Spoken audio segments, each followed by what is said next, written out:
compartilhar com vocês algo que eu tenho experimentado nesses dias de isolamento. Então foi um tempo de busca, de estudo da palavra do Senhor.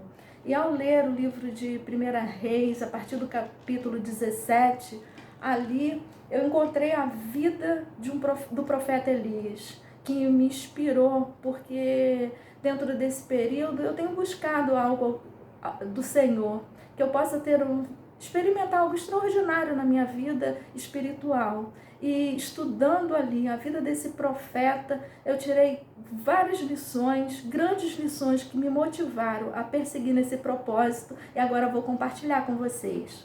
Dentro de uma primeira fase que o profeta Elias viveu, ele era um servo, sem grandes feitos que os destacavam dos demais até então. O que era peculiar era que ele tinha esse coração de servo e era muito obediente ao Senhor. A primeira profecia que ele recebe seria declarar que haveria uma grande seca sobre Israel e ele deveria se isolar, se retirar.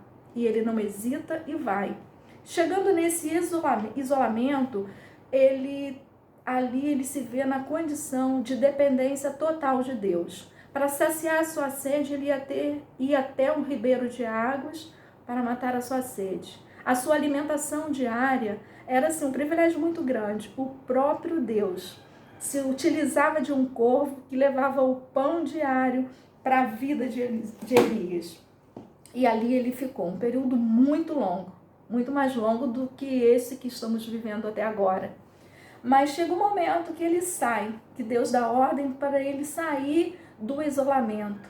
Aí já não sai aquele profeta dentro da normalidade, mas sim um profeta ousado, destemido, que pronto para cumprir todos os propósitos de Deus. E na sua primeira fase que ele precisa demonstrar todo esse destemor é quando ele enfrenta o rei, e o rei o acusa de ser o perturbador de Israel.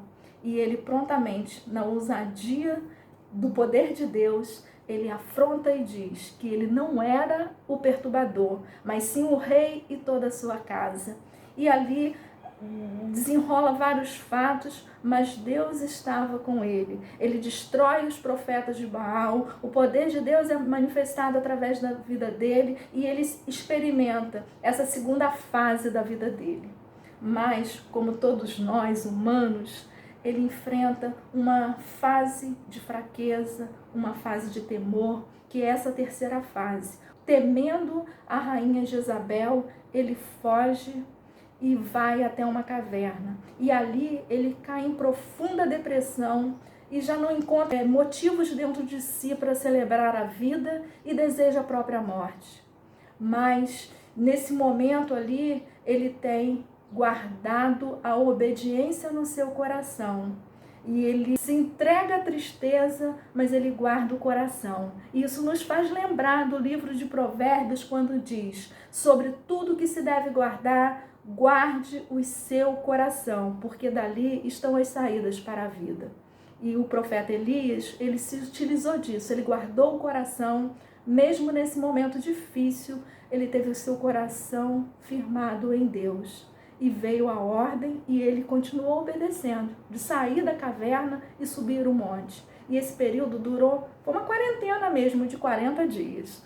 E ele sai, sobe o monte, e quando ele chega lá no monte, Deus havia preparado um novo, extraordinário para a vida daquele profeta. E ele tem um presente muito grande ao seu lado para acompanhar nessa vida, onde ele iria experimentar através do poder de Deus e na vida dele milagres sobrenaturais. Ungir 2 reis dentro desses cuidados que Deus tinha dado a ele, e ele tem na companhia o Eliseu, que o acompanha em toda a sua jornada.